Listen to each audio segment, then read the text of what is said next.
Oke, selamat hari Sabat, teman-teman. Selamat Sabat. Sabat. Oke. Shalom. Shalom. Oke, malam ini sebelum kita mulai Bible study kita, mungkin dari teman-teman ada yang ingin menyaksikan kebaikan Tuhan sepanjang minggu ini. Dan di sini kita lihat ada dua tamu, Gerald. Hai Gerald. Mana ini? Halo. Hai Gerald, apa kabar? Puji Tuhan, sehat-sehat, Kak. Oke. Gerald, ada yang mau disaksikan mungkin selama minggu ini? Kayaknya belum ada, Kak.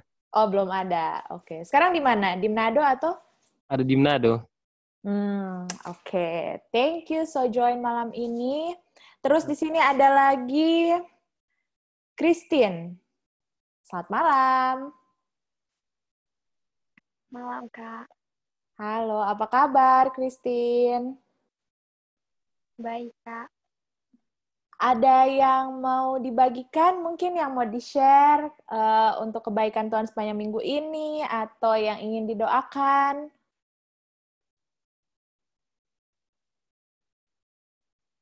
Apakah ada? Puji Tuhan, sepanjang minggu ini, untuk keluarga bisa sehat-sehat semuanya, terus secara finansial juga masih bagus, walaupun di kondisi COVID. Dan ada yang mau didoakan, semoga terusnya bisa sehat-sehat. Dan kebetulan juga Mama lagi berangkat, jadi di rumah cuma sendiri sama adik. Semoga tetap aman, karena rumah juga agak jauh dari tangga-tangga yang lain. Dan terus semoga sekarang lagi cari-cari kerja sih, semoga bisa dapat secepatnya. Oh, baru lulus, yang baru penamatan ya? Iya, Kak. Oh, oke. Siap. Nanti didoakan bersama-sama. Thank you, Christine. Oke, di sini kita juga lihat ada Early Utama. Halo, selamat malam. Selamat malam. Ya. Oke, mungkin ada yang ingin disaksikan sepanjang minggu ini atau yang ingin didoakan? Untuk minggu ini, untuk saat ini aman-aman, pas. Aman-aman. Oke, puji Tuhan. Di sini juga ada yang baru masuk, keluarga Ade Sinaga. Selamat Hari Sabat, selamat bergabung di care group kita malam ini. Selamat Sabat. Selamat Sabat. Mungkin dari keluarga Sinaga ada yang ingin disaksikan? Apa yang mau disaksikan? Nah. Raisa Aulia boleh nyanyi? Boleh dong. Oh iya. Boleh sekali. Jarang-jarang ini ada anak kecil yang mau nyanyi di care group. Silakan. Jangan ada Allah lain di hadapanku, jangan buat bagimu patung yang ada di langit atau di bumi atau di dalam air di bawah bumi. Jangan sujud menyembahnya atau beribadah kepadanya, sebab aku Tuhan yang cemburu, yang membalaskan kesalahan Bapa kepada anak-anaknya, keturunan 3 dan ke-4. Tetapi aku menunjukkan kasih kepada mereka yang mengasihiku dan berpegang pada perintah-perintahku. Jangan sebut nama Tuhan dengan sia-sia. Tuhan memandang salah orang yang sebut namanya dengan sia-sia. Ingatlah hari Sabat dan kuduskanlah. 6 hari lamanya kau kan bekerja, tapi hari ke-7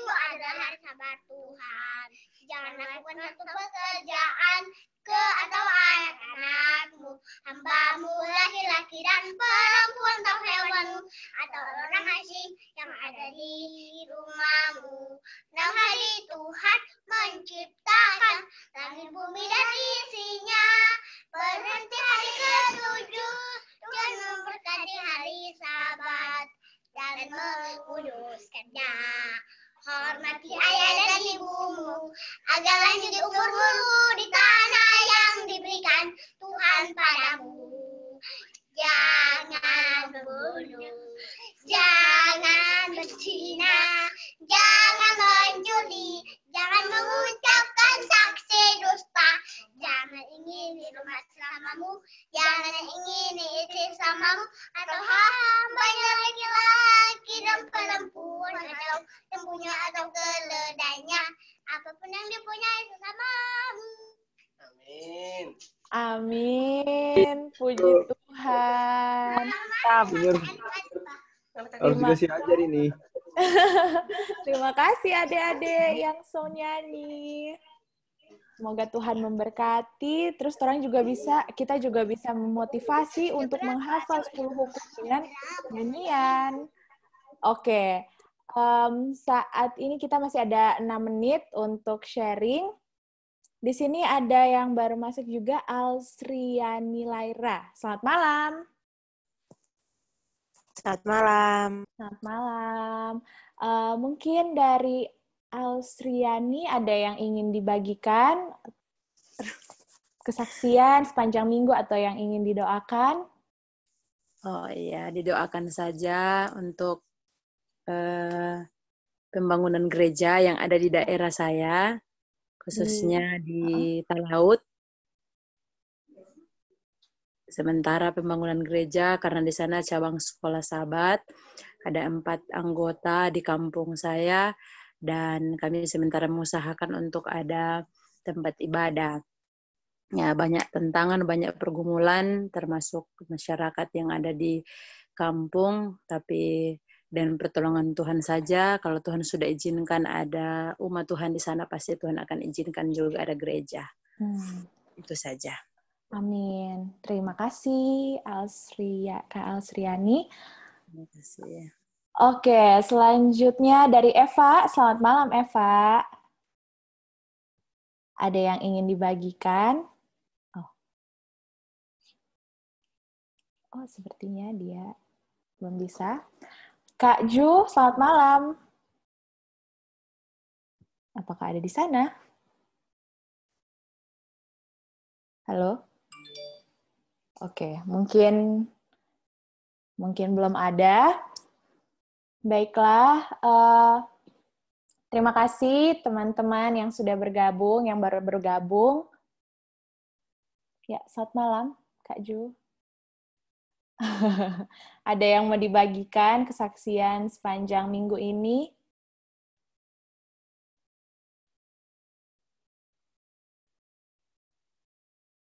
Oke, siap.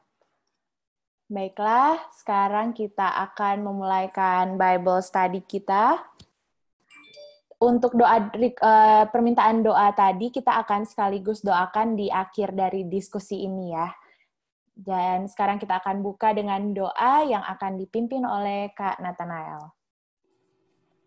Oke, shalom semua. Mari kita tunduk kepala, kita berdoa. Allah Bapa kami ada dalam kerajaan surga, Tuhan mengucap syukur atas berkat-Mu, mengucap syukur karena Tuhan begitu baik banyak kehidupan kami. Pada hari Sabat-Mu yang suci ini, Tuhan, kami anak-anak-Mu datang berkumpul bersama Tuhan di tempat ini. Biarlah Tuhan, Roh Kudus-Mu mau hadir bersama-sama dengan kami untuk menilik setiap hati kami, Tuhan. Memberikan pengertian surgawi, agar supaya firman-Mu yang akan dibentangkan oleh saudari kami Jovindi, Tuhan, itu dapat kami mengerti. Dan biarlah firman ini dapat menjadi benih yang tertanam di hati kami, Tuhan.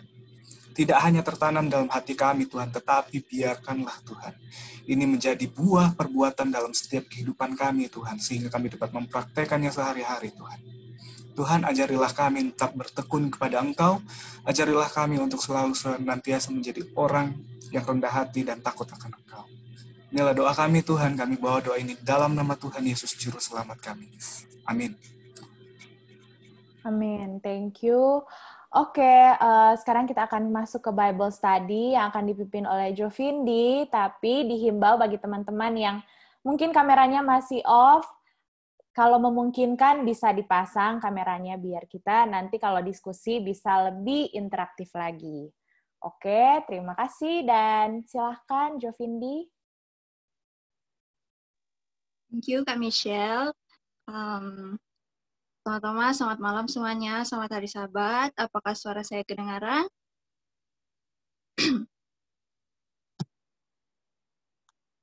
Alright. Thank you.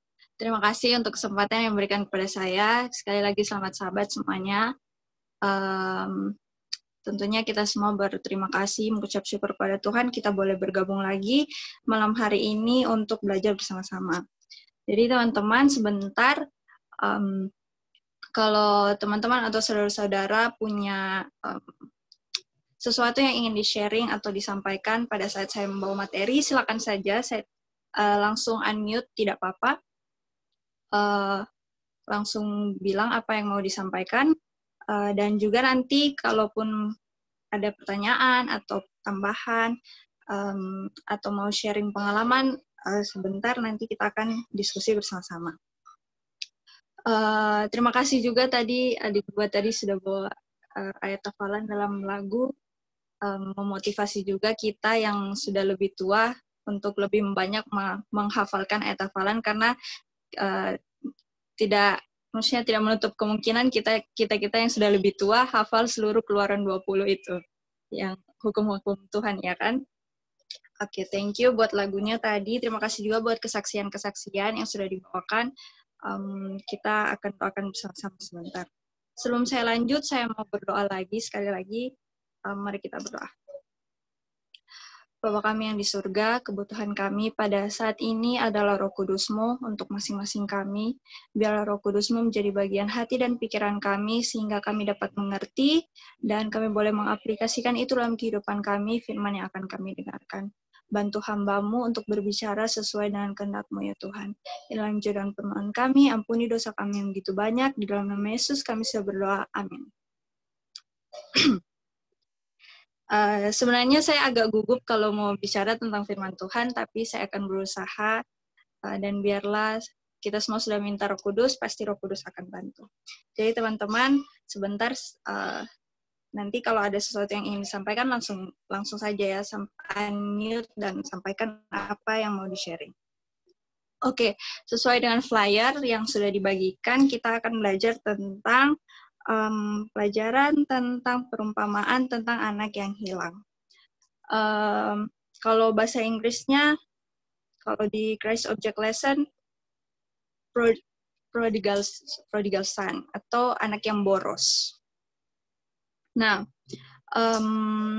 sebenarnya perumpamaan ini sudah sering kita dengarkan di malam Rabu mungkin, di Vesper mungkin, ataupun di khotbah-khotbah hari Sabat. Saya pribadi sering sekali mendengar perumpamaan ini, khususnya 3 perumpamaan dalam Lukas 15 ini. Pelajaran kita di Lukas 15 ayat 11 sampai 32.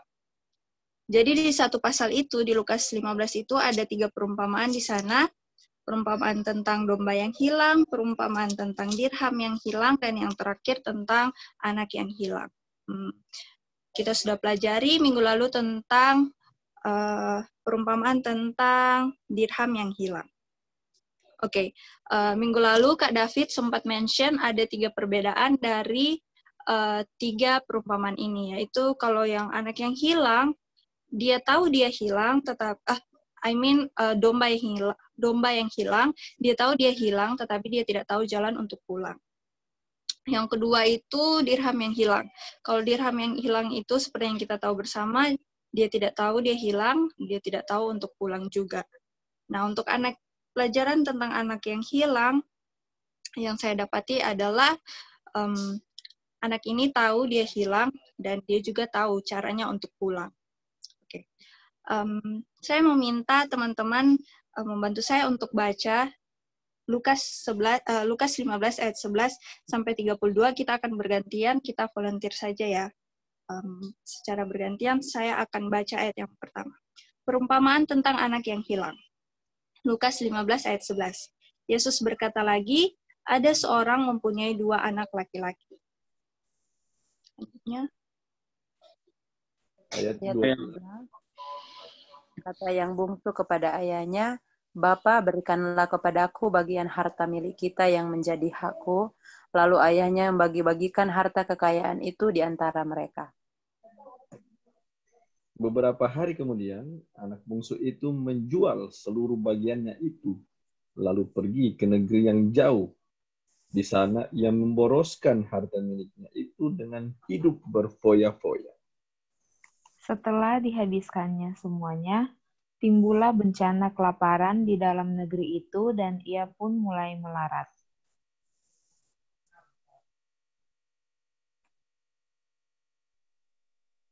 Lalu ia pergi dan bekerja pada seorang majikan di negeri itu. Orang itu menyuruhnya ke ladang untuk menjaga babinya. Lalu ia ingin mengisi perutnya dengan ampas yang menjadi makanan babi itu, tetapi tidak seorang pun yang memberikannya kepadanya. Lalu ia menyadari keadaannya, katanya, betapa banyaknya orang upahan Bapakku yang berlimpah-limpah makanannya, tetapi aku di sini mati kelaparan. Aku akan bangkit dan pergi kepada Bapakku dan berkata kepadanya, Bapa, aku telah berdosa terhadap surga dan terhadap Bapa.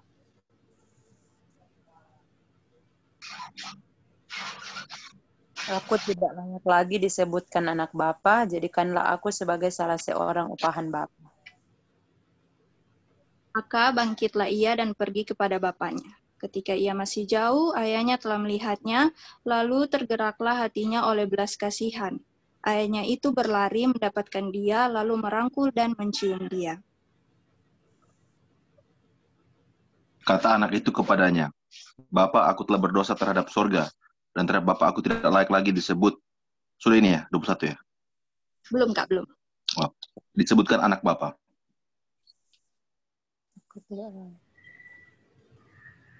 Tapi ayah itu berkata kepada hamba-hambanya, lekaslah bawa kemari jubah yang terbaik, pakaikanlah itu kepadanya, dan kenakanlah cincin pada jarinya dan sepatu pada kakinya.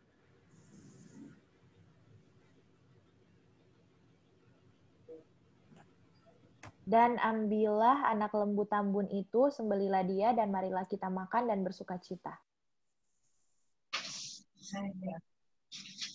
Sebab anakku ini telah mati dan menjadi hidup kembali. Ia telah hilang dan didapat kembali. Maka mulailah mereka bersukaria. Tetapi anak yang sulung berada di ladang, dan ketika ia pulang dan dekat ke rumah, ia mendengar bunyi seruling dan nyanyian tari-tarian. Manggil salah seorang hamba dan bertanya kepadanya apa arti semuanya itu.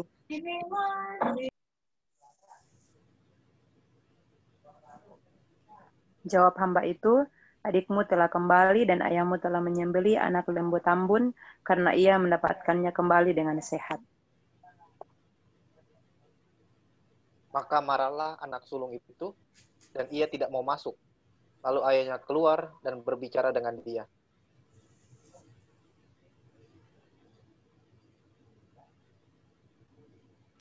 Tetapi ia menjawab ayahnya, katanya, telah bertahun-tahun aku melayani Bapa dan belum pernah aku melanggar perintah Bapa. Tapi kepada aku belum pernah Bapa memberikan seekor anak kambing untuk bersukacita dengan sahabat-sahabatku. Tetapi baru saja datang anak Bapa yang telah memboroskan harta kekayaan Bapa bersama-sama dengan pelacur-pelacur, maka Bapa menyembelih anak lembu tambun itu untuk dia. Kata ayahnya kepadanya, anakku, engkau selalu bersama-sama dengan aku dan segala kepunyaanku adalah kepunyaanmu. Kita patut bersukacita, bergembira karena adikmu telah mati dan menjadi hidup kembali. Ia telah hilang dan didapat kembali. Okay, thank you semuanya sudah baca. Seperti yang saya sudah bilang tadi, perumpamaan ini sering kita dengar. Bahkan kalau teman-teman biasanya dengar di cerita anak-anak sebelum khotbah atau khotbah singkat untuk anak-anak, sering sekali cerita ini diceritakan. maksudnya perumpamaan ini diceritakan. Tapi sesungguhnya inti dari semua perumpamaan ini adalah menunjukkan atau merefleksikan kasih Allah kepada manusia, entah itu manusia yang jauh dari Tuhan, yang ada dalam zona yang dekat dengan Tuhan atau yang dekat dengan Tuhan, maupun yang tidak mengenal Tuhan, kasih Tuhan itu tetap sama. Oke. Saya mau ceritakan sedikit tentang perumpamaan ini, mungkin secara singkatnya aja ya. Jadi di ayat tadi yang kita sudah baca ada seorang bapak, dia punya 2 anak, katanya di perumpamaan ini, yang sulung dan yang bungsu. Nah, karena mungkin bapaknya itu sangat kaya, jadi si bungsu ini bilang sama papanya, "Papa, saya mau harta warisan saya mau sekarang." Kalau kita tahu bersama, warisan itu biasanya dikasih kan nanti kalau misalnya orang tuanya sudah meninggal. Kalau di film-film kan biasanya pengacara yang datang ke rumah, terus dia kasih tahu, jadi ini surat wasiat dari orang tua Anda, ini warisan Anda yang ini, warisan Anda yang ini. Tapi si anak bungsu ini mau haknya sekarang, sebelum bapaknya meninggal begitu. Oke, lanjut. Akhirnya bapaknya bilang, oke, saya kasih hakmu, dan si anak bungsu ini ternyata dia menjual apa yang sudah diberikan, dia menjual, dan beberapa hari kemudian dia pergi ke negeri lain atau ke negeri yang jauh. Dia berfoya-foya di sana.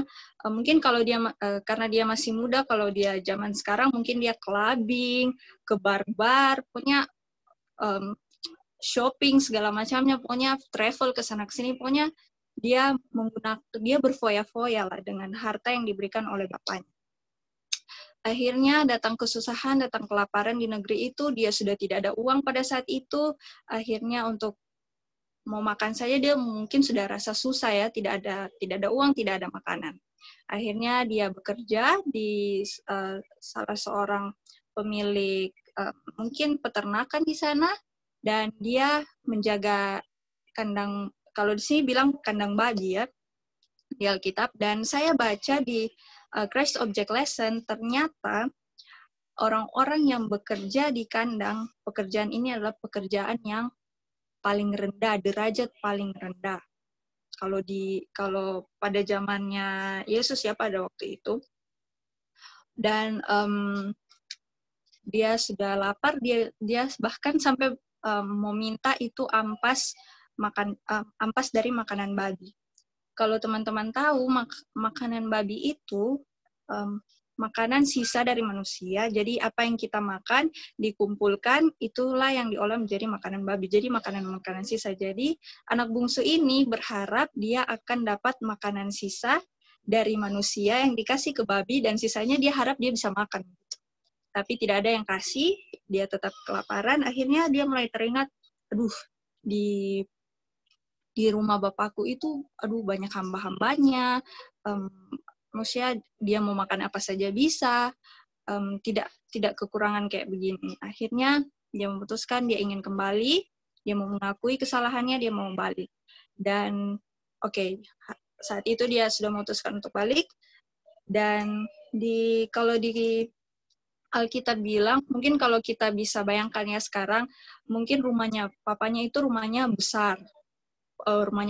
Terus terasnya besar, pagarnya besar, kita bisa bayangkan seperti itu. Jadi kalau saya membayangkannya, pas anak ini masih di depan pagar, belum masuk pagar, terus ayahnya langsung lihat, aduh itu anak saya tuh, dia langsung lari, dia pergi ke anak itu, dan di sini bilang dia memeluk anaknya, dan dia bikin pesta, dia suruh hambanya kasih pakai dia baju yang paling bagus, kasih dia perhiasan, kasih dia sepatu.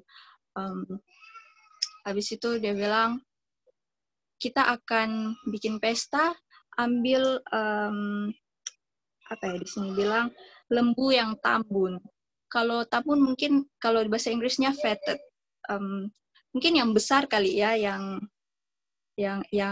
gemuk mungkin. Nah, pokoknya yang terbaik lah dia berikan, dia berpesta, dan si anak sulung ini yang ternyata dia seharian di ladang, dia bekerja, dia pulang, dia lihat loh, ada apa ini di rumah, kok rame, ada pesta apa yang terjadi. Dia tanya ke hambanya, ini ada apa ya di rumah, kenapa ada pesta? Terus hambanya bilang, oh ini adikmu sudah pulang, begini-begini. Timbullah amarah kepada si sulung ini. Dia tidak mau masuk, akhirnya ayahnya datang, menjelaskan begini-begini, adik seharusnya kamu bersyukur, adikmu sudah pulang, tidak ada kurang satu apa-apa, kita harusnya bersyukur gitu. Tapi ayahnya bilang kita seharusnya bersukacita karena adiknya sudah kembali. Oke. Nah, dari cerita itu apa saja yang kita boleh dapatkan? Teman-teman, kalau ada hal-hal yang teman-teman secara pribadi dapatkan setelah belajar ini, mari kita sharing biar kita saling berbagi apa saja yang kita dapat, hal baik apa yang kita dapat dari perumpamaan ini. Dimulai dari dia meminta, anak bungsu ini meminta hartanya. Saya baca di Christ Object Lesson, dia dijelaskan di sana bahwa kenapa anak ini meminta harta yang sebenarnya belum saatnya. Maksudnya waktu itu ayahnya masih ada. Kan warisan itu dikasih kalau misalnya ayahnya sudah meninggal mungkin. Kalau di sekarang kan gitu ya. Kalau harta warisan itu akan diberikan kayak surat wasiatnya kalau orangnya sudah meninggal begitu. Nah, tetapi dia ini buru-buru sekali. Dia buru-buru sekali, dia mau dapatkan itu sekarang, padahal dia juga masih muda sebenarnya.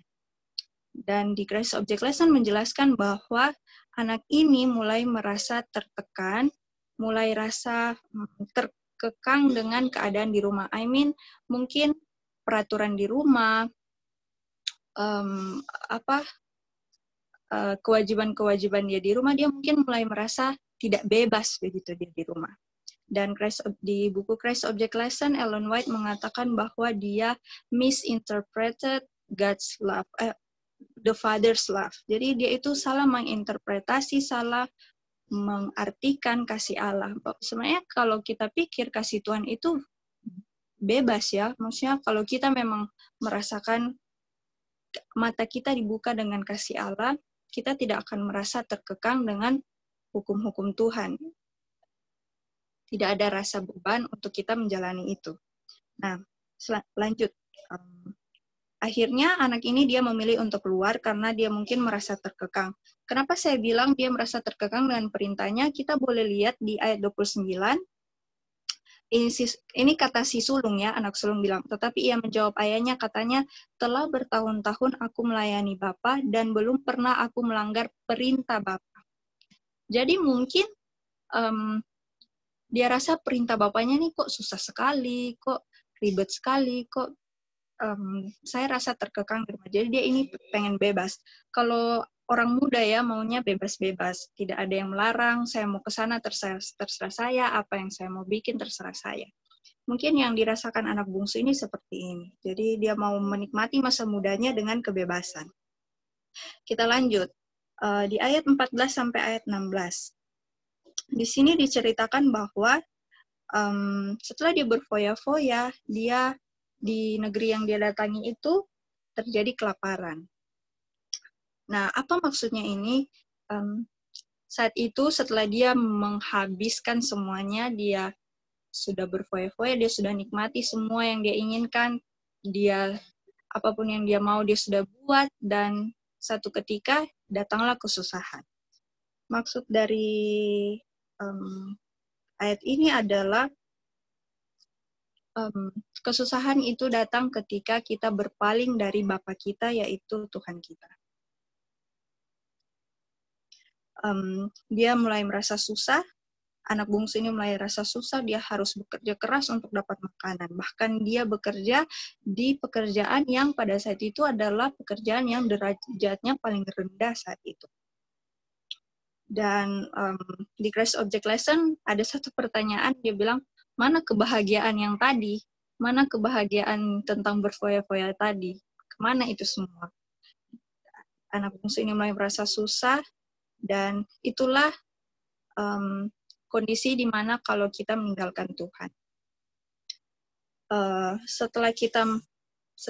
Setelah Tuhan kasih apapun yang kita mau, mungkin setelah Tuhan kasih segalanya buat kita, kita memilih untuk astray, kita memilih untuk menjauh dari Tuhan, kita memilih untuk berpaling dari Tuhan.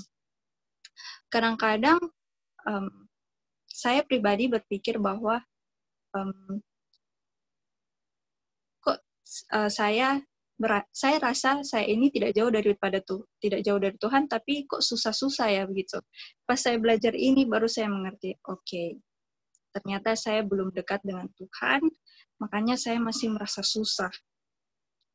Karena saya belum 100% mendekatkan diri kepada Tuhan. Makanya saat datang susah, aduh Tuhan, kok susah sekali ini hidup, begitu-begitu.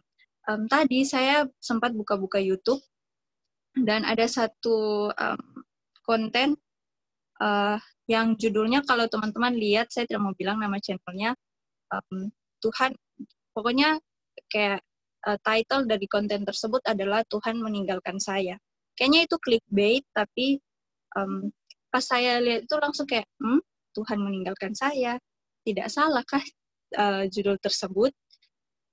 Kalau dari cerita tentang perumpamaan tentang anak yang hilang ini, justru anak bungsu ini yang meninggalkan bapaknya. Kalau mau direfleksikan ke kehidupan kita, justru kita yang meninggalkan Tuhan. Justru kita yang berpaling pada Tuhan. Padahal Tuhan sudah kasih ini loh, saya kasih berkat, saya kasih kesehatan, saya kasih kemudahan, saya kasih damai sejahtera dan segala macamnya, tapi kamu yang mau berpaling pada Tuhan daripada saya. Saya mau baca dalam Yeremia 17 ayat 5 dan 6. Yeremia 17 ayat 5 dan 6. Oke. Yeremia 17 ayat 5 dan 6, beginilah firman Tuhan. Terkutuklah orang yang mengandalkan manusia, yang mengandalkan kekuatannya sendiri, dan yang hatinya menjauh daripada Tuhan. Ia akan seperti semak bulus di padang belantara, ia tidak akan mengalami datangnya keadaan baik, ia akan tinggal di tanah angus, di padang gurun, di negeri padang asin yang tidak berpenduduk. Ayat ini, Yeremia 17 ayat 5-6, keras ya, dia bilang, terkutuklah orang yang mengandalkan kekuatan manusia. Maksudnya terkutuklah orang yang menjauh daripada Tuhan. Ketika dengar ayat ini, wow, terkutuklah. Kalau kita nonton film yang biasa kutuk-kutuk itu kan nenek sihir toh. Kutuk kau jadi misalnya, kutuk kau jadi ini, jadi ini. Tapi ini kata Tuhan loh, beginilah firman Tuhan, terkutuklah orang yang hatinya menjauh daripada Tuhan. Lanjut, Matius 5 ayat 45. Matius 5 ayat 45. Karena demikianlah kamu menjadi anak-anak Bapamu yang di surga, yang menerbitkan matahari bagi orang yang jahat dan orang yang baik, dan menurunkan hujan bagi orang yang benar dan orang yang tidak benar. Maksudnya apa nih ayat ini? Oke. Jadi ayat ini maksudnya adalah Tuhan itu tidak pernah pilih kasih. Kasihnya itu sama kepada semua. Mau dia orang berdosa kah, mau dia orang jahat kah, mau dia orang baik, orang yang rajin masuk gereja, kasihnya itu tetap sama. Kenapa ayat ini muncul? Karena selanjutnya cerita selanjutnya di ayat 17-19, anak ini dia sadar bahwa dia ini sudah berpaling daripada bapaknya, dia sudah mulai merasakan kesusahan, jadi dia sadar, aduh, saya sudah salah nih, saya seharusnya sudah harus balik ke bapak saya begitu. Dia akhirnya memutuskan untuk kembali ke rumah bapaknya. Dia sadar bahwa dia ini salah. Dia ingin mengakui kesalahannya. Jadi dia ingin datang kembali ke bapaknya. Lanjut. Ayat 20-24. Ini di Lukas 15 ayat 20-24. Inilah gambaran kasih Tuhan kepada manusia. Saya seperti Matius 5 ayat 45 tadi bilang adalah kasih Tuhan itu memberikan sinar matahari kepada orang berdosa, kepada orang baik. Dia menurunkan hujan untuk orang berdosa, untuk orang yang tidak berdosa. Jadi semuanya sama. Tapi ingat teman-teman, Tuhan itu kasih kita power of choice. Dia berikan kita kuasa untuk memilih. memang dia kasih kita matahari yang sama, dia kasih hujan yang sama untuk kita, tetapi kita itu manusia, bisa saja kita menolak atau tidak menerima itu. Sama dengan kasih Tuhan. Tuhan kasih semua, maksudnya mengasihi semua, tetapi kita itu jangan sampai kita yang tidak mau menerimanya. Di ayat 20-24, kenapa saya bilang inilah kasih Allah, inilah refleksi kasih Allah. Di situ kalau di film, kenapa saya sering bilang film, karena teman-teman sadar tidak kalau misalnya teman-teman nonton film terus ada dua bersaudara, pasti ceritanya itu mirip-mirip seperti ini. Pasti teman-teman bisa pernah nonton film ataupun drama ataupun yang biasa-biasa di TV lah. Pasti ada cerita yang mirip seperti perumpamaan ini, di mana itu anak bungsu ataupun anak sulung dan anak bungsu, terus yang satu pergi.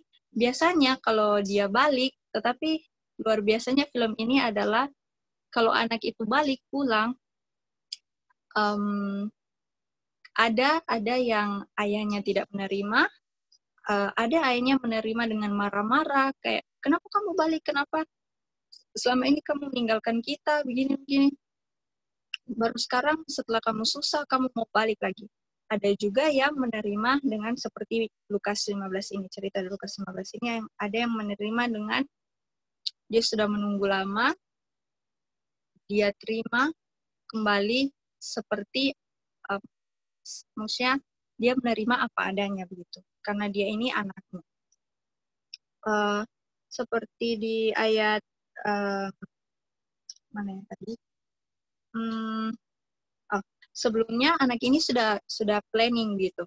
Oke, saya akan pulang, saya akan bilang kepada ayah saya bahwa saya ini berdosa, dan kalau bisa saya tidak akan, karena saya sudah tidak layak jadi anaknya, saya akan minta kepada bapak saya untuk menjadikan saya ini sebagai orang upahan atau hambanya di rumah tersebut.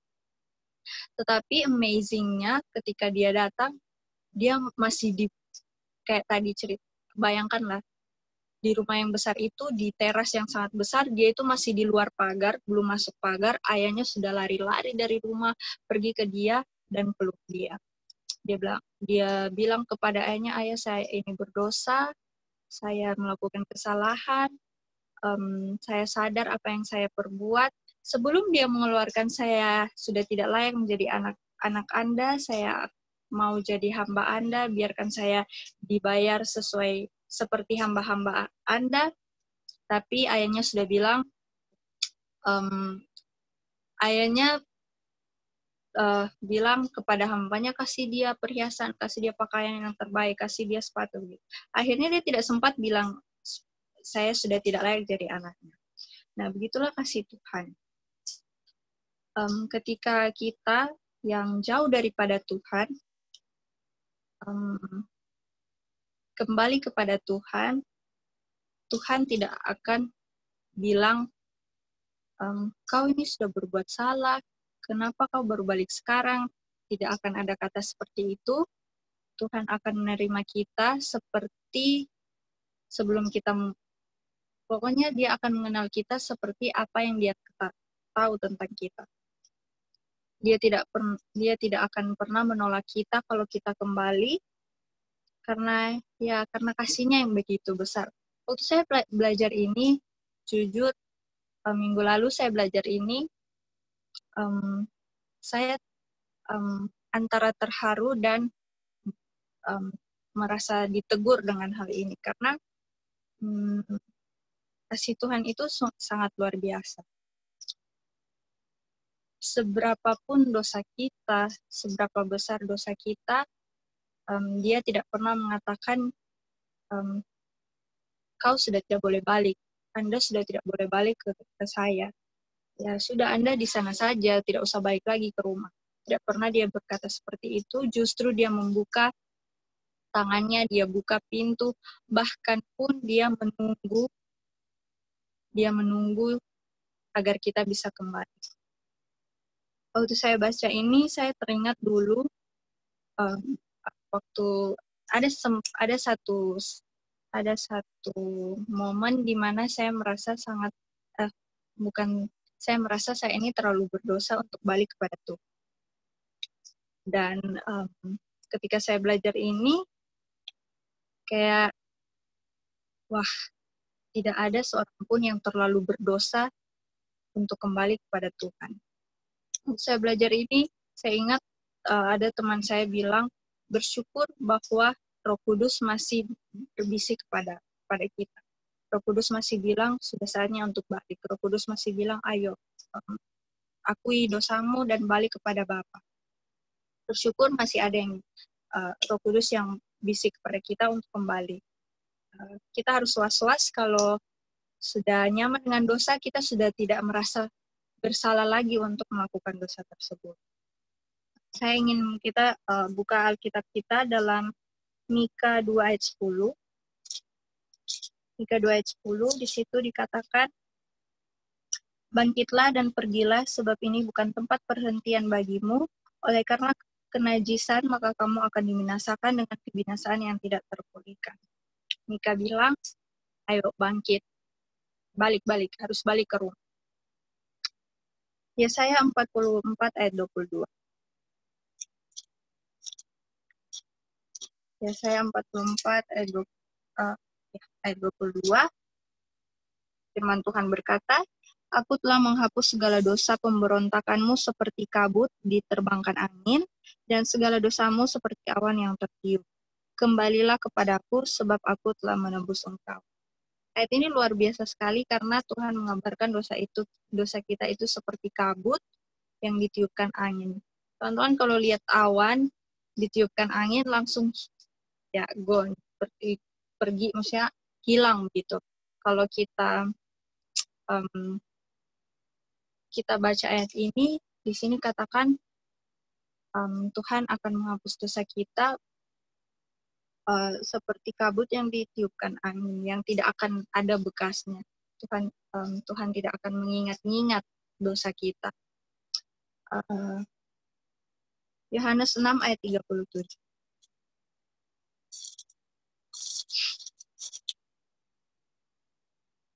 Yohanes 6 ayat 37. Semua yang diberikan Bapa kepadaku akan datang kepadaku, dan barang siapa datang kepadaku, ia tidak akan kubuang. Barang siapa datang kepadaku, ia tidak akan kubuang.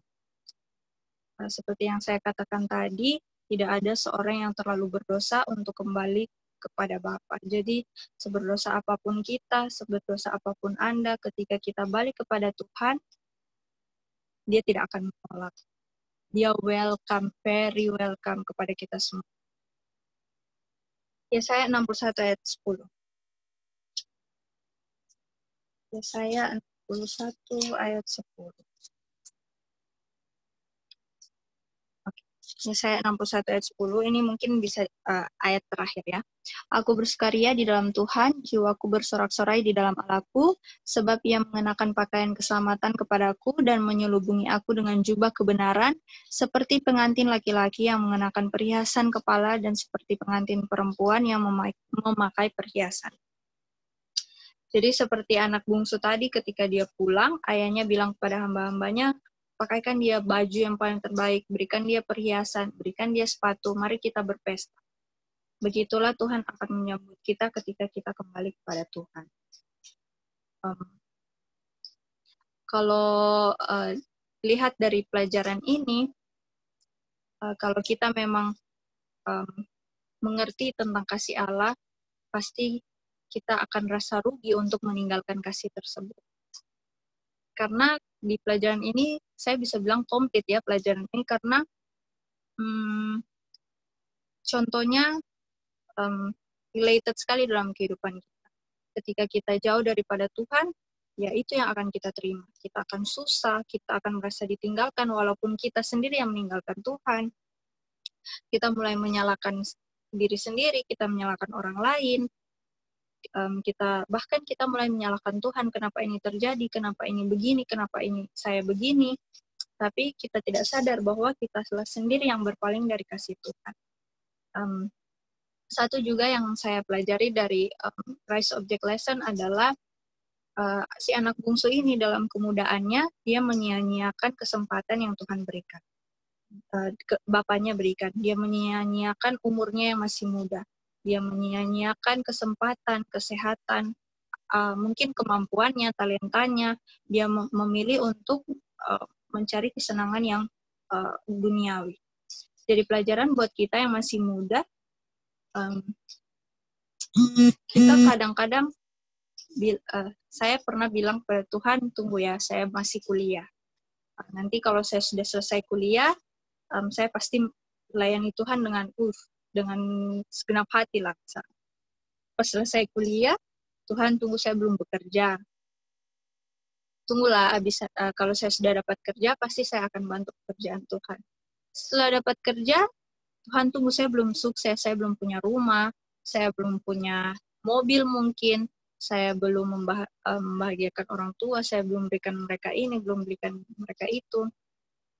Nah, setelah tercapai itu, timbul lagi alasan lain. Tuhan tunggu saya belum menikah mungkin, saya belum punya anak mungkin. Dan yang saya belajar adalah jangan kita menyia-nyiakan waktu kita, karena Tuhan berikan kita waktu agar supaya kita bekerja untuk Dia.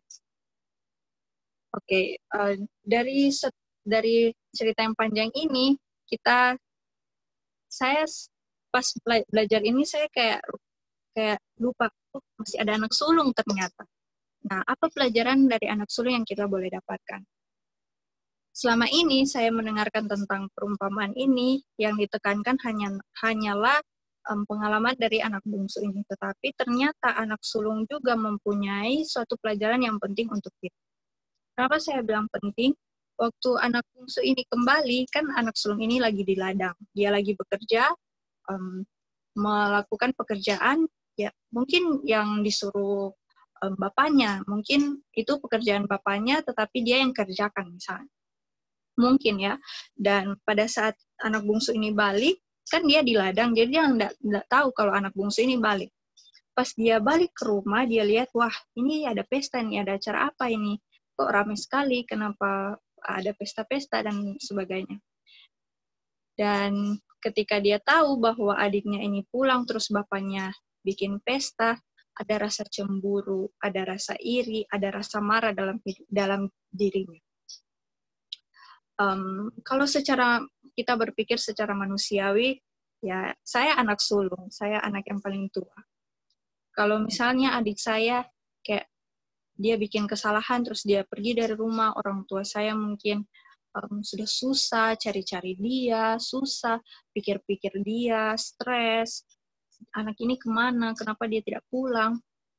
Terus tiba-tiba, karena saya yang di rumah, saya kerja, saya hibur mungkin, saya bikin supaya mereka itu senang. Tetapi pada saat anak bungsu ini pulang, justru mereka berpesta karena dia pulang.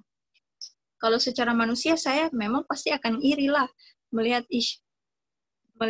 seperti itu, saya pasti akan berpikir, orang tua saya kok dikasih, kenapa orang tua saya sepertinya lebih mengasihi dia, padahal dia ini, padahal dia ini sudah meninggalkan orang tua saya. Nah, mungkin yang dipikirkan anak sulung ini ya seperti itu. Dan dia pada saat itu anak sulung itu tidak mau masuk di dalam rumah karena rasa iri dan rasa marahnya sampai dia tidak mau masuk ke dalam rumah pada saat itu. Dan akhirnya ayahnya keluar. Ayahnya bilang, ayahnya jelaskan, seharusnya kamu itu bersukaria karena adikmu itu sudah pulang. Di sini ada maksud yang Tuhan mau sampaikan, kenapa Tuhan menceritakan, maksudnya Tuhan bilang tentang apa yang anak sulung ini rasakan. Ternyata pada saat itu, ketika Tuhan memberikan perumpamaan ini, dia ingin menegur orang-orang Farisi dan ahli-ahli Taurat pada saat itu. Kenapa dia ingin menegur? Kita tahu bersama orang Farisi dan ahli-ahli Taurat pada saat itu merasa diri mereka itu paling benar. Merasa diri mereka yang akan diselamatkan. Karena apa? Karena mereka itu turut sekali 10 hukum.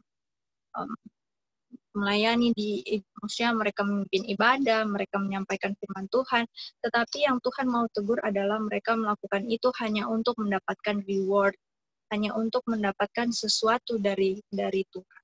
Itu yang kenapa Tuhan berikan cerita ini mengenai anak sulung. Yang Tuhan mau adalah kita menuruti hukum Tuhan, kita melayani Tuhan, tetapi jangan pernah lupa kasih kepada sesama. Hukum itu kan dua sifatnya, kasih kepada Allah dan kasih kepada manusia. Ketika kita mempraktekkan 10 hukum, tapi kita tidak ada rasa kasih kepada orang lain, itu sama saja bohong, kayak percuma aja.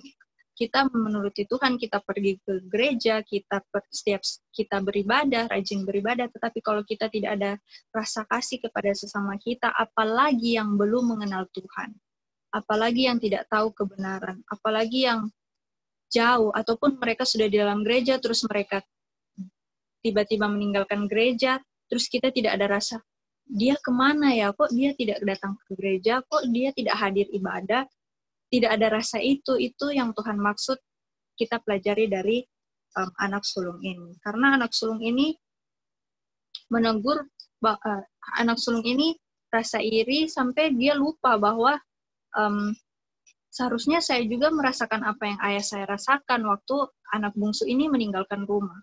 Seharusnya saya juga merasa ada sesuatu yang hilang dari kehidupan. Nah, jadi teguran juga buat kita, apalagi kita yang mengaku bahwa kita ini adalah pengikut Tuhan. Jangan sampai ketika ada saudara kita ataupun teman kita yang sudah jauh daripada Tuhan, terus kita tidak sadar, kita tidak peka, kita tidak kayak cuek aja, biar aja itu kan kehidupannya dia. Tetapi yang Tuhan mau adalah kita harus rangkul, kita ceritakan kembali kasih Tuhan, kita buat dia sadar lagi mungkin. Dan Tuhan menegur, pada saat itu Tuhan menegur ahli-ahli Taurat juga. Tapi amazing-nya Tuhan tidak mau membuat, maksudnya Tuhan tidak langsung mendikte mereka pada saat itu. Tuhan kan tidak, di perumpamaan itu tidak dikasih jawaban setelah bapaknya bilang, kamu tuh seharusnya bersukacita karena adikmu pulang. Tetapi yang Tuhan kasih pada saat itu adalah perumpamaan itu adalah Tuhan cuma sampai di ayat Lukas 15. Coba kita lihat ya. Lukas 15. Nah, di ayat yang terakhir itu, Lukas 15 ayat 32. Kita patut bersukacita dan bergembira karena adikmu telah mati dan menjadi hidup kembali. Ia telah hilang dan didapati kembali. Kayak tidak ada respon balik dari si anak sulung. Tuhan tidak kasih jawaban anak sulung setelah dia bilang gitu. Nah, itu Tuhan biarkan supaya ahli-ahli Taurat ini, orang Farisi ini bisa berpikir, bisa buka pikiran mereka, seharusnya mereka itu bertindak seperti apa. Mungkin seperti itu pembahasan kita malam hari ini. Ada beberapa aplikasi yang saya dapati pribadi dan saya ingin share. Ada 4 yang saya noted di sini. Yang pertama adalah, jangan pernah kita berpaling dari Tuhan. Ketika Tuhan sudah kasih berkat-berkatnya, ketika Tuhan sudah kasih semua, dia menganggap kita ini sangat berharga di matanya, dia anggap kita ini anaknya, jangan pernah kita berpaling. Yang kedua adalah, jangan membuang waktu kita untuk hal-hal dunia. Kita belajar dari anak bungsu, jangan sampai waktu yang Tuhan kasih, jangan sampai kesempatan yang Tuhan kasih kita sia-siakan, kita malah mencari hal-hal yang duniawi, terus pas dapat kesusahan, baru kita, Tuhan ini, kok Tuhan meninggalkan saya? No. Selama ini kitalah yang meninggalkan Tuhan.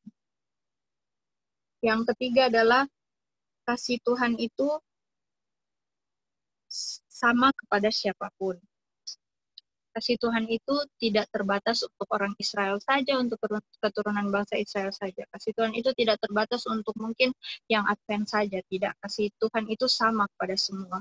Dia menurunkan hujan untuk semua orang, dia memberikan sinar matahari untuk semua orang, dengan porsi yang sama. Kalau misalnya saya dapat matahari, saudara-saudara juga dapat matahari. Saya merasakan hujan, saudara-saudara juga merasakan hujan. Jadi kasih Tuhan itu sama untuk semuanya. Karena dia mati bukan cuma untuk satu orang, tetapi dia mati untuk semua manusia. Yang terakhir yang kita bisa pelajari adalah kasih Tuhan itu sangat luar biasa. Kenapa saya bilang luar biasa? Karena tidak ada kasih di dunia ini yang sama seperti kasih Bapa. Mungkin kalau kita berpikir, kalau saya misalnya mengasihi adik saya, mengasihi teman-teman saya, tetapi kasih itu tidak melampaui kasih Bapa kepada kita. Seperti tadi yang saya bilang, seberdosa apapun Anda, seberdosa apapun saya, walaupun terkadang dalam pikiran kita, saya ini terlalu berdosa untuk kembali kepada Tuhan, kasih Tuhan itu tetap mau merangkul kita. Anda balik, dia tetap mau memeluk Anda. Anda kembali, dia tetap menyambut Anda. Bahkan, kalau kita lihat di pelajaran sebelumnya, ya, di perumpamaan tentang dirham yang hilang. Ya. Di ayat 10 itu Tuhan bilang, aku berkata kepadamu, demikian juga akan ada satu sukacita pada malaikat-malaikat Allah karena satu orang berdosa yang bertobat. Bukan hanya Tuhan saja yang bersukacita, bahkan seluruh warga surga sangat bersukacita ketika kita yang meninggalkan Tuhan kembali lagi. That's it, mungkin seperti itu. Mudah-mudahan pelajaran ini boleh membantu kita untuk lebih mengerti tentang kasih Tuhan, lebih peka terhadap kasih Tuhan, kita boleh membagikannya kepada saudara-saudara kita. Dan kalau ada teman-teman yang mau sharing, silakan. Saya berharap ada yang mau sharing, biar kita dapat pelajaran-pelajaran baru dari teman-teman lain. Terima kasih, saya kembalikan ke Kak Michelle. Oke. Puji Tuhan, terima kasih Jovindi atas materi Bible Study yang dibawakan. Oke, baik. Sekarang teman-teman dibuka untuk ruang diskusi bagi teman-teman yang ingin bertanya atau membagikan pengalaman yang mungkin connect dengan pelajaran kita malam ini. Bisa disilahkan untuk langsung unmute dan sharing, karena saya percaya masing-masing kita itu mempunyai pelajaran yang kita dapatkan. Namun mungkin teman-teman lain belum mendapatkan hal tersebut. Jadi bisa kita sharing sama-sama. Kalau nggak ada, saya yang nunjuk. Oke. Selamat malam, Shalom. Selamat malam, Shalom. Ini pelajaran bagus sekali. Kita suka sekali pelajaran mengenai anak yang hilang. Tadi terus dengar dari Jovin, dia penjelasan. Kita mungkin cuma mau sharing lagi dari anak sulung ini. Karena mungkin orang kebanyakan cuma fokus ke anak bungsu. Sampai ada DP lagu tuh, anak bungsu pergi ke negeri orang asing. Memang fokus ke anak bungsu. Cuman ternyata di anak sulung ini ada pelajaran yang bagus sekali dan sangat praktikal. Sangat praktikal yang sering terjadi pada orang kehidupan. Kalau di sini kita baca dari kutipan peninspirasi. Tadi terus dengar, Jovina bilang, kenapa sampai ini anak sulung ini, dia bukan merasa sukacita, tapi dia sakit hati dan cemburu. Karena kenapa? Sini di kutipan peninspirasi bilang, karena dia merasakan dirinya itu benar. Sama seperti tadi, sudah disinggung kalau salah. Sama seperti orang Farisi, ini saya rasa saya sudah benar ini, saya ikut Tuhan saya, apa yang Tuhan saya suruh, saya lakukan. Nah, Tuhan, saya sudah benar. Kenapa anak yang bungsu ini yang sudah hilang terus datang lagi, terus dia ini yang memang diberkati sekali dari bapaknya. Nah, di sini inspirasi bilang, kenapa dia sampai cemburu? Karena merasa dirinya benar. Dan apa sebenarnya ini perasaan diri benar? Ini kita harus ketahui bersama-sama ini. Apa efek dari kalau kita rasa diri kita benar? Oh, saya rasa diri saya ini sudah benar ini yang saya lakukan. Harusnya ini saya mendapatkan sesuatu yang berharga ini dari Tuhan saya. Karena saya melakukan sesuatu yang benar yang diperintahkan. Nah, di sini dibilang dalam buku Membina Kehidupan Abadi, perasaan diri benar tidak saja memimpin orang untuk menyalahgambarkan Allah, tetapi membuat mereka kejam dan mengkritik terhadap sesama saudaranya. Nah, ini keras sekali ini.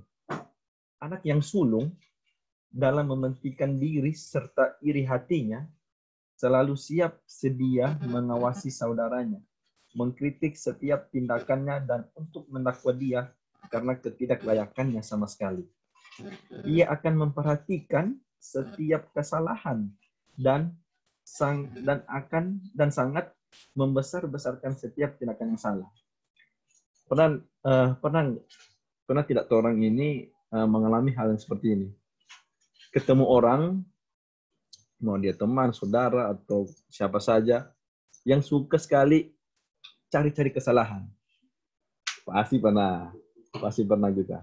Nah, ini bahaya ini. Orang yang seperti ini bisa, dia ini berarti dalam dirinya sendiri ini sudah mempunyai dirinya ini benar, perasaan diri benar. Karena yang perasaan diri benar akan membawa ke situ. Salah.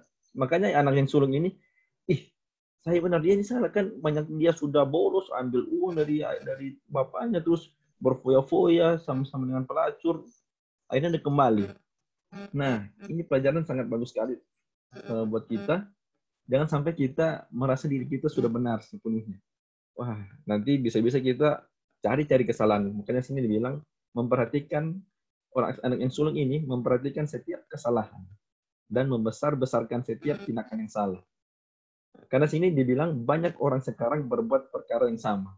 Nah, jadi janganlah sampai kita membuat hal yang demikian. Pelajaran yang sangat praktikal, yang bagus sekali yang saya dapat adalah ketika saudara, anak bungsu, kakak, adik, atau teman diberkati, apa respon kita? Tadi Tuhan bilang apa? Tuhan bilang apa? Bapaknya tadi bilang, seharusnya kamu ikut senang, ikut bersuka cita, sama-sama dengan saya, sama-sama dengan adikmu. Tapi kenapa ini anak sulung ini tidak? Karena dia merasa dirinya benar. Jadi kalau ada orang diberkati, ya, orang diberkati, kita harus turut senang. Ya, itu sudah bagus sekali ini. Karena pasti kita dalam kehidupan kita sehari pasti pernah mengalami, saya diberkati, tapi tiba-tiba kenapa ada saudara mungkin, atau ada teman, atau mungkin siapa saja tidak senang dengan apa yang kita dapatkan, apa yang sudah kita terima, yang kita alami. Mungkin dia bukan karena dia senang, malah dia mencari kesalahan. Nah, itu pasti kita pernah mengalami hal seperti itu. Nah, kalau kita di posisi seperti itu, janganlah kita menjadi seperti itu. Kita harus ikut senang bersama-sama dengan orang tersebut. Sama seperti dengan contoh, tiba-tiba saya dan Gwen kerja di satu tempat. Terus tiba-tiba saya sudah kerja lama, Gwen baru masuk, tapi tiba-tiba Gwen dapat sekali reward dari bos. Nah, seringkali, kerja duluan banyak sekali dapat reward ini. Kita nyanda. Lama-lama kita, sedih, sakit hati. Cari kesalahan, dia ini baru, dia ini. Kenapa sampai dia? Kita tidak boleh seperti itu. Malah kita harus ikut bersuka cita.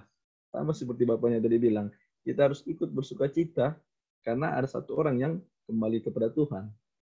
Tapi kita juga lihat poin dari respon dari Tuhan. Walaupun anak sulung bilang seperti itu, kita lihat tadi Stephanie sudah singgung, begitu besar kasih Tuhan. Walaupun anak sulung berespon seperti itu tadi, dia cemburu, iri hati, tapi Tuhan tetap dengan kasih mengatakan bahwa ini anakmu telah kembali. Jadi marilah kita ikut bersama-sama untuk bersuka cita. Jadi saya rasa yang paling bagus sekali di sini dari anak yang sulung, jangan kita kalau ada orang diberkati, orang yang mempunyai mungkin dulunya susah ini, terus tiba-tiba sekarang hidupnya diberkati oleh Tuhan, dapat berkat, janganlah kita merasa sedih.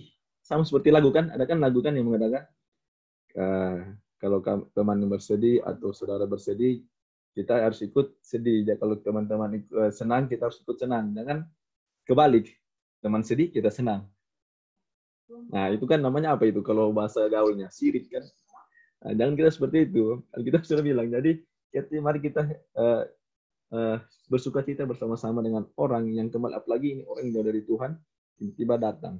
Itu aplikasinya persahabatan praktikal. Terima kasih. Saya juga mau tambah sedikit.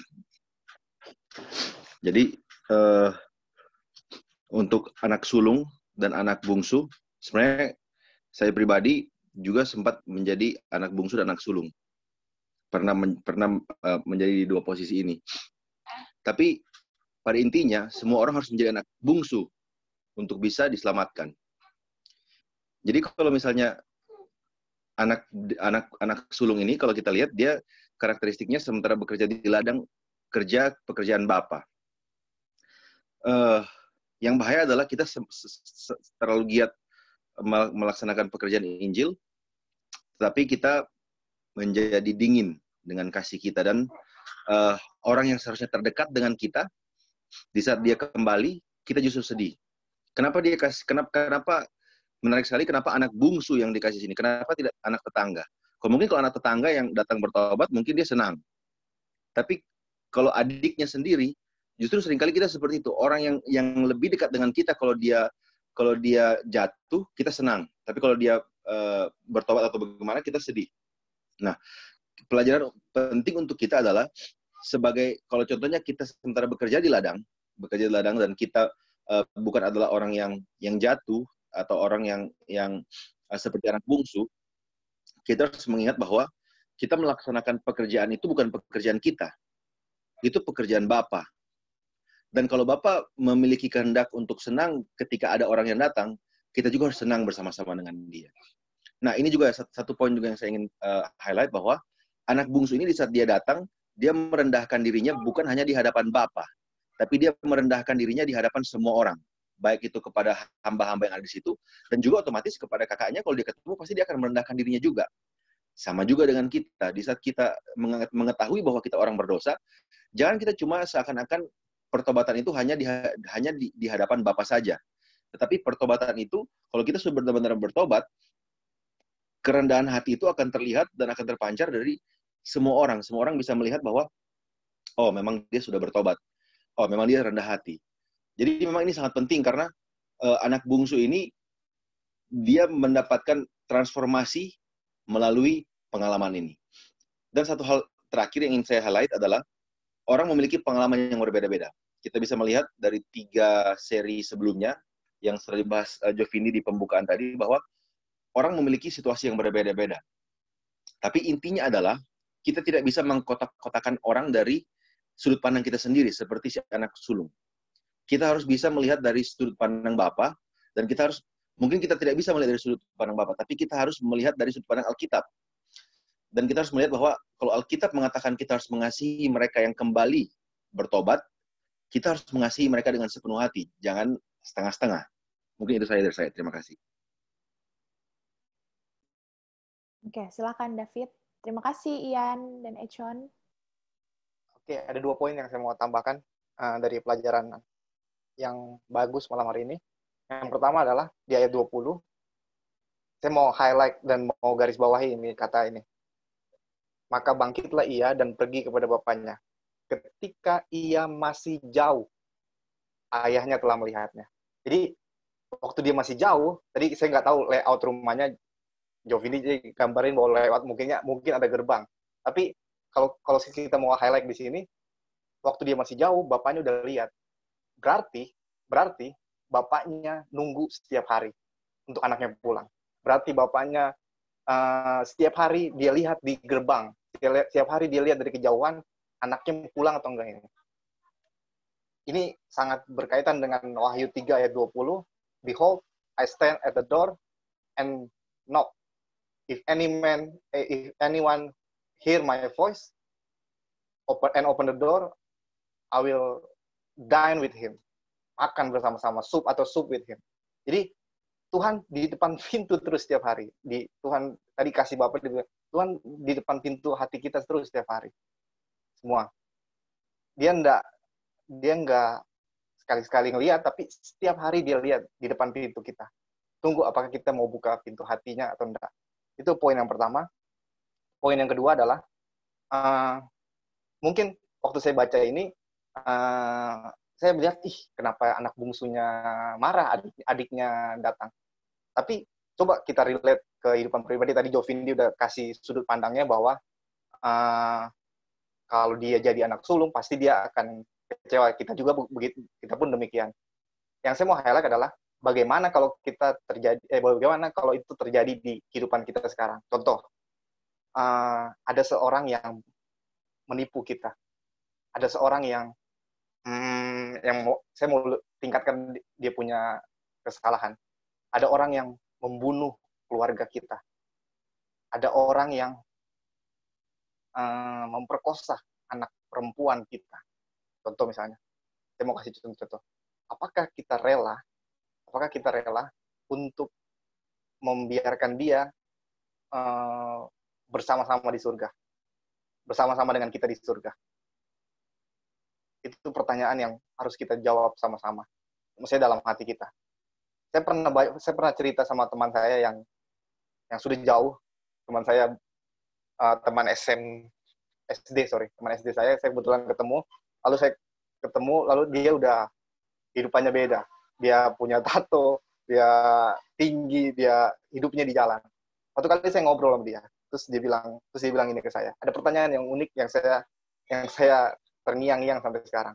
Dia bilang gini, David, kira-kira dia Kristen. David, kira-kira kalau kita mau masuk, masih ada kesempatan nggak masuk surga? Oh, dengan senang hati langsung bilang, oh ada. Tuhan itu baik, Tuhan itu sungguh amat baik. Lalu ditanya pertanyaan berikut, kira-kira orang yang membunuh, ada dulu namanya Rian, kalau teman-teman pernah, ada yang pernah membunuh banyak orang dengan sadis dan mutilasi. Ada kira-kira dia mau masuk surga nggak ya? Kira-kira dia bisa Tuhan terima nggak ya? Lalu saya bilang dengan semangat, oh iya pasti. Bagaimana dengan orang yang yang pedofil, yang memperkosa 70 anak kecil? Lalu saya mulai bingung jawabnya. Ya, Tuhan masih mau menerima. Tadi kan Jovini tekankan, seberapa jauh pun kita dari dosa, Tuhan masih mau menerima kita. Lalu terakhir dia bilang gini, that's why kita nggak mau bertobat. Karena nanti di surga, orang-orang begitu semua yang ada di sana. Saya langsung kaget dengan jawaban dia dan respon dia. Lalu saya bilang, tapi kan nanti di surga dirubahkan semua kita punya kelakuan. Tapi lewat percakapan yang singkat ini, saya jadi kaget. Dan ternyata kayak gitu. Saya ternyata ada beberapa poin yang sebenarnya kita pun tidak rela kalau ada orang yang jahat sekali. Siapa ya yang belakangan ini dibenci oleh satu Indonesia? Contoh kemarin ada Ferdian Paleka. Saya nggak tahu teman-teman ngikutin nggak. Ferdian Paleka kasih sampah ke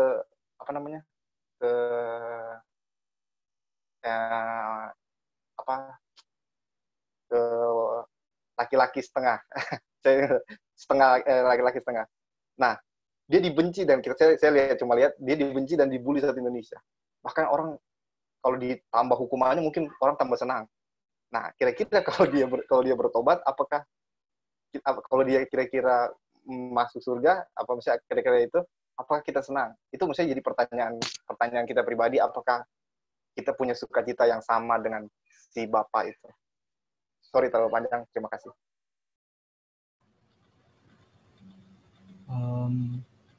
Mungkin saya mau menambahkan sedikit.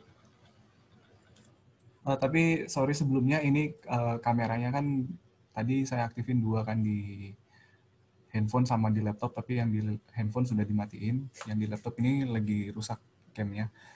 Jadi mungkin tadi kan banyak dibahas dari perspektif tentang kita spiritual sehari-hari. Mungkin saya mau tambahkan dari cerita sih langsung. Kalau kita lihat bersama yang di judul perikop di Lukas 15 ayat 11 sampai 32 ini, judulnya perumpamaan tentang anak yang hilang. Dan kita sudah membahas kalau semuanya ini ditujukan kepada di ayat 28. Di ayat 28 kan dikatakan, maka marahlah anak sulung itu dan ia tidak mau masuk. Justru yang terjadi di sini, anak yang hilang ini bukan si anak bungsunya, tapi si anak sulung yang hilang. Mungkin yang Nathanael mau tambahkan di sini ke teman-teman, ini tentang nubuatan di mana Yesus menceritakan kepada murid-muridnya. Karena awalnya tadi ketika Yesus menceritakan perumpamaan-perumpamaan kepada murid-murid pilihannya Tuhan dan kepada orang-orang yang mendengarkan, mereka ini masih bingung, mereka masih belum mengerti, dan mereka pemahaman akan perumpamaan-perumpamaan yang Yesus berikan ini masih belum masuk di pemikiran mereka. Malahan Yesus makin memberikan perumpamaan yang jauh ke depan sampai kepada di cerita ini. Nah, kalau teman-teman lihat bersama, pada awalnya kebenaran itu benar diberikan kepada umat Israel. Bangsa Israel ini adalah anak sulung Tuhan yang satu-satunya Tuhan percayakan untuk memegang kebenaran, untuk menerima janji-janji Tuhan. Tetapi mereka lah yang menolak. Justru si anak bungsu ini yang dianggapnya sebagai orang-orang yang pemberontak, yang tidak mengenal Tuhan. Kalau kita lihat ceritanya memang benar dia memberontak. Seperti itu kan. Jadi dua cerita tentang anak sulung, anak yang menerima janji Tuhan, dan si anak bungsu yang menolak janji Tuhan. Sampai akhirnya malahan yang kebanyakan yang datang kepada Tuhan justru yang mengakui salahnya si anak bungsu, bukan si anak sulung. Padahal dia hidupnya sudah benar, hidup di dalam hukum Taurat, hidup di dalam hukum-hukum Tuhan, di dalam perjanjian-perjanjian Tuhan. Sama seperti ketika di zamannya Yesus, justru yang datang dan yang percaya kebanyakan dari Yesus atau mujizat-mujizat Yesus yang terjadi adalah Yesus menemukan iman-iman yang luar biasa dari orang yang non-Israel. Justru orang-orang yang tidak mengenal Tuhan, yang tidak mengenal kebenaran, yang memiliki iman yang lebih luar biasa dibandingkan dengan orang yang mengenal kebenaran dan janji Tuhan itu sendiri. Mungkin ini adalah nubuatan yang Tuhan pengen ceritakan kepada murid-muridnya, termasuk kepada orang-orang di sekitar situ, bahwa yang terjadi, yang tadinya kebenaran janji Tuhan ini diberikan kepada anak sulung, karena kita tahu kan anak sulung itu adalah anak yang akan menerima, misalnya kalau seorang raja punya anak sulung, otomatis jabatan seorang raja ini akan jatuh kepada si anak sulung. Demikian juga berkat yang paling pertama itu akan diberikan kepada anak sulung, kalau kita tahu ceritanya Esau dan Yakub. Nah, tetapi yang terjadi karena pemberontakan mereka, maka janji yang tadinya diberikan kepada anak sulung jatuhnya kepada si anak bungsu ini. Ya itulah kita inilah yang sudah mengenal firman Tuhan, sudah Bible study setiap hari, sudah renungan pagi setiap hari, tapi hati kita ini keras gitu. Kita melihat orang yang berdosa datang kepada kita, mungkin ya gampang lah ngomong begitu. Cuman kita coba carilah satu sahabat kita yang kita sudah kenal rusaknya minta ampun. Sampai dia mungkin ngebawa kehidupan kita jadi kayak hidupnya kita ini sudah benar, maksudnya. Terus dia ini kayak mencemarkan kehidupannya kita di orang-orang. Kita sakit hati enggak? Nah, kita sakit hati. Tiba-tiba orang ini yang tadinya merusak kehidupan kita, dia bertobat dong. Dia minta maaf sama Tuhan. Terus kita waktu lihat dia, kayak seolah-olah kita nggak respect. Nggak mungkin lah, 30 tahun aku mengenal dia hidupnya seperti itu, masa sekarang dia mau bertobat? Seperti itulah. Jadi kita langsung ngejudge orang-orang seperti itu. Sama halnya dengan bangsa Israel waktu itu ketika melihat orang-orang yang seperti ini. Ya mungkin ini saja sih yang Nathanael mau tambahkan ke teman-teman. Terima kasih.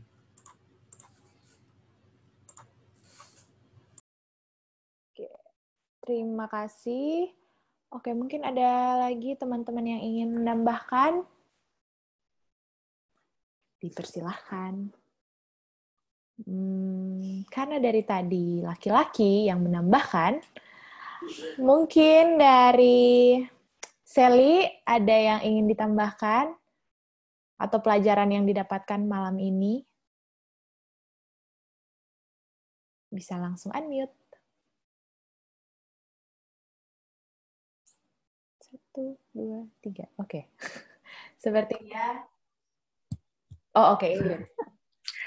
Mungkin kalau pelajaran yang kita dapat di sini, kita lihat di ayat ke-31, kata ayahnya kepadanya, "Anakku, engkau selalu bersama-sama dengan aku." Mungkin kadang kita kayak anak sulung. Kita berharap mau dapat reward yang nyata, kayak mungkin suatu kayak yang didapat anak bungsu begitu dong, kayak nama atau apa. Padahal kita lupa kalau ternyata selama ini kita sudah dapat reward, yaitu kita punya relationship dengan orang Papa. DP Papa dong. Kayak dia lupa kalau dia memang menurut DP Papa, dia Iko, dia selalu melayani di sana. Dia lupa kalau dia dapat lebih daripada yang adiknya dapatkan, yaitu punya relationship dengan papanya dia. Sudah.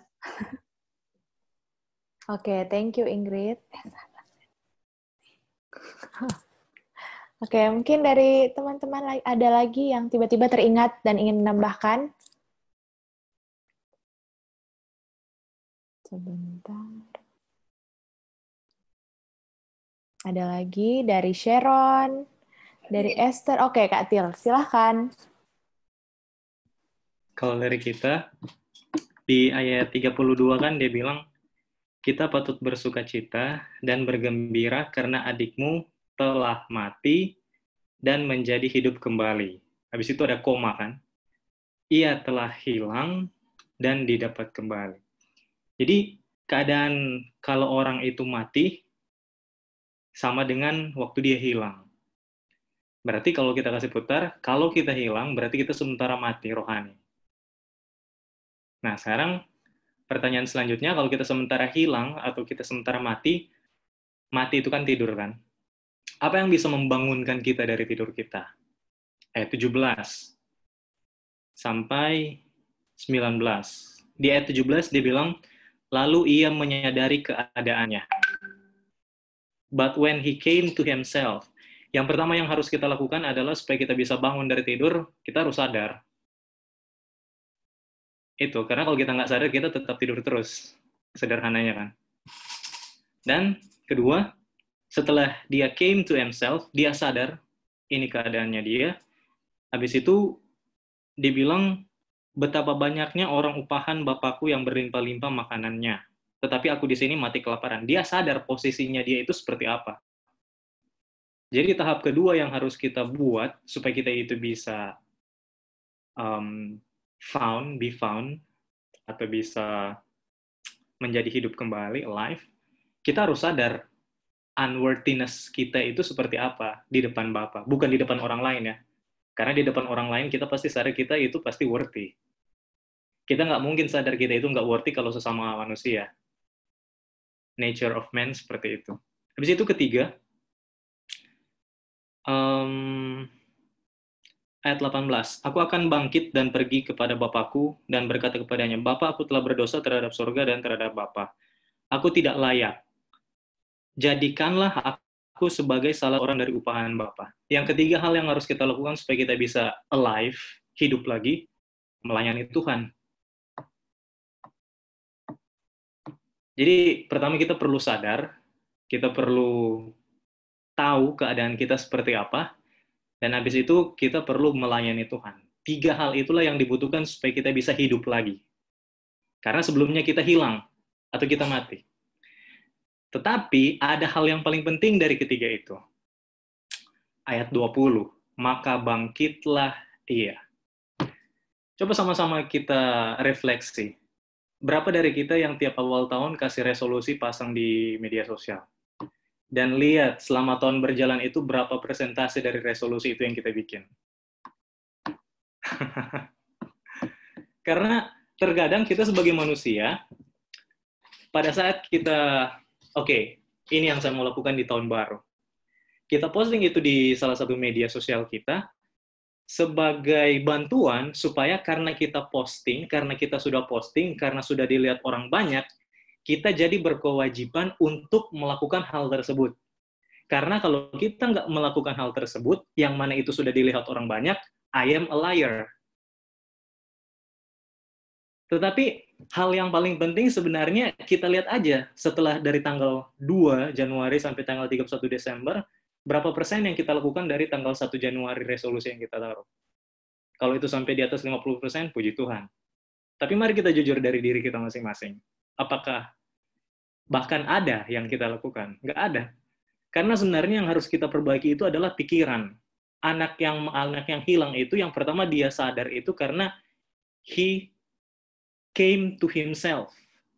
Semua hal itu harus dari pikiran. Kita bisa saja melakukan apa hal di luar dari pikiran kita, tapi kalau pikiran kita nggak diubah, dosa kesayangan itu akan tetap ada terus. Jadi yang ingin saya tekankan adalah ya, untuk semua hal yang kita lakukan, yang harus kita rubah itu adalah pikiran kita. Dan tadi ada yang udah singgung kan tentang anak bungsu yang bekerja di ladang, itu kan mereka yang sebentar melakukan pekerjaan Tuhan. Dan ladang itu bukan cuma gereja. Jadi bukan cuma pendeta yang melakukan pekerjaan Tuhan. Semua kita melakukan pekerjaan Tuhan. Tapi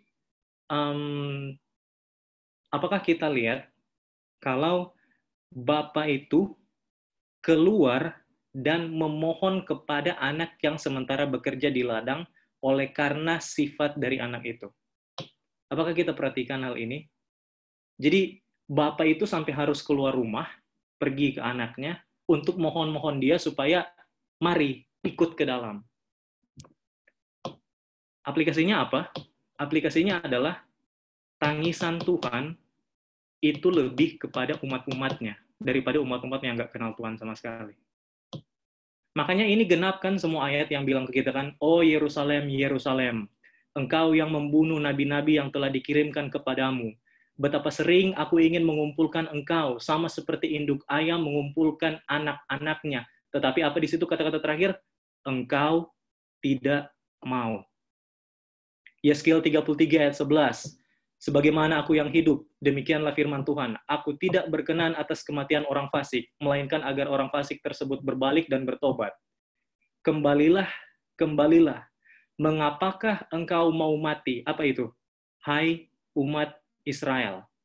Tangisan Tuhan yang paling besar sebenarnya bukan kepada orang-orang yang nggak kenal Tuhan. Tuhan harus memohon kepada orang-orang yang kenal Dia.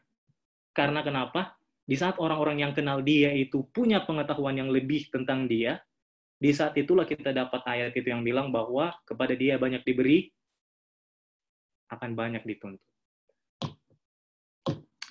Itu saja. Amin. Terima kasih Kak Til untuk tambahannya. Karena waktu kita terbatas, kita akan segera menutup Bible Study kita pada malam ini, namun mungkin ada kata-kata tambahan dari Jovindi.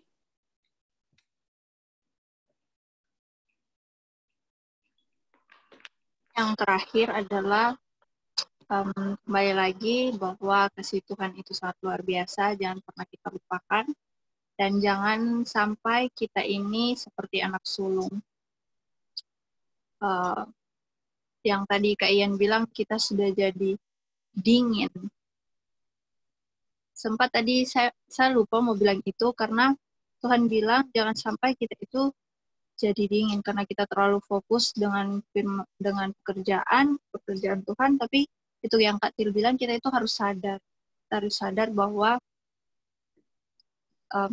jangan sampai kita yang hilang, ataupun jangan sampai kita ini menjadi anak sulung. Mungkin closing statement-nya seperti itu. Terima kasih teman-teman sudah berpartisipasi. Mudah-mudahan pelajaran kita malam hari ini bisa menguatkan iman kita lebih dekat kepada Tuhan, kita tidak melupakan kasih Tuhan, kita tidak berpaling dari kasih Tuhan, dan ketika Tuhan datang, kita semua boleh sama-sama berada dalam kerajaan surga. Amin. Baiklah, terima kasih teman-teman, dan kita sekarang akan menutup yang akan dibawakan oleh Sharon Sembung. Namun jangan lupa Sharon untuk didoakan. Ada beberapa permintaan doa tadi sebelum kita mulai. Yang pertama doa tentang masing-masing. Terus doakan juga Christine dan adiknya untuk, jelas nggak sih suara? Oke. Untuk perlindungan di rumah, karena orang tuanya saat ini sedang tidak ada bersama-sama dengan mereka, dan juga Christine yang baru saja lulus dan akan mencari kerjaan. Terus dari Alstriani, tolong doakan pembangunan gereja yang ada di Talaut. Oke, mungkin saya tambahkan 1 menit lagi bagi teman-teman yang pengen nambahin permintaan doa malam ini. Boleh langsung unmute.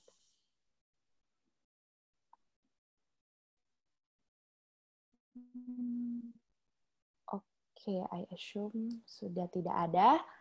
Baik, Sharon, boleh tolong Boleh dalam tadi doa. ulang yang di part pertama. Oh, bentar.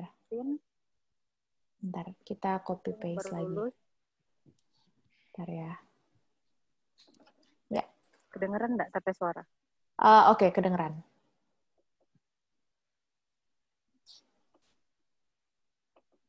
Halo. Oke. Oke, kita berdoa. Ya Tuhan, kembali lagi kami anak-anak-Mu datang kepadamu mengucap syukur banyak terima kasih atas berkat dan cinta kasih-Mu kepada masing-masing kami.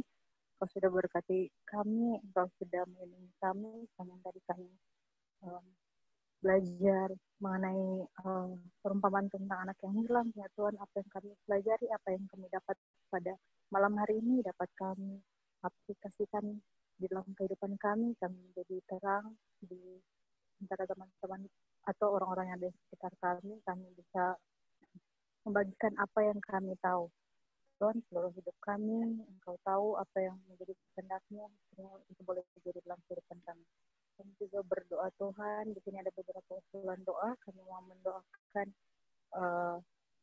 teman kami di sini, Christine dan adiknya, kiranya Tuhan berikan perlindungan bagi mereka saat mereka berada di rumah, jauhkan dari mara bahaya, sakit, penyakit maupun maut. Tetaplah bersama-sama dengan mereka, jangan biarkan tinggalkan mereka. Berkati juga Christine yang sedang dalam mencari pekerjaan, ya Tuhan berikan dia pekerjaan yang terbaik, yang menurut sesuai kehendak-Mu saja ya Tuhan. Akhirnya pekerjaannya akan dia peroleh nantinya bisa menjadi berkat juga bagi Christine dan keluarga dan orang-orang di sekitarnya dia, dan juga dapat membantu pekerjaan-Mu di muka bumi ini. Berkati juga kesehatan masing-masing kami, yang dalam tengah pandemi COVID ini, Tuhan tetap memberikan masing-masing kami perlindungan, dijauhkan dari segala sakit penyakit maupun virus wabah. Engkau mau sehatkan, kuatkan, bantu kami menjaga pola makan kami, pola kehidupan kami agar tetap menjaga tubuh kami tetap fit dan bisa berguna juga untuk membantu pekerjaan-Mu di muka bumi ini. Ya Tuhan, kami juga berdoa untuk pembangunan gereja yang ada di Talaut, apapun yang menjadi kebutuhan mereka, apapun yang mereka lakukan di sana, yang mereka lakukan itu untuk kemuliaan Tuhan, untuk membangun rumah-Mu, dapat menjadi berkat bagi jemaat, dapat menjadi berkat bagi orang-orang sekitar, menjadi terang bagi di tempat di mana gereja itu dibangun. Ya Tuhan, berkati keluarga masing-masing kami, dimanapun mereka berada, berkati pekerjaan masing-masing kami, keluarga kami, mata pencarian kami, seluruhnya hanya kami serahkan ke dalam tangan-Mu saja. Kiranya kehendak-Mu yang boleh jadi dalam kehidupan kami, tuntun Roh Kudus yang diberikan kepada kami bisa menjaga, kami bisa memilah mana yang terbaik bagi kehidupan kami. Kau saja yang tahu apa yang terbaik bagi kehidupan kami. Ampuni atas salah dan dosa kami yang begitu banyak, dalam nama Yesus kami sudah berdoa. Amin. Amin. Terima kasih Jovindi yang sudah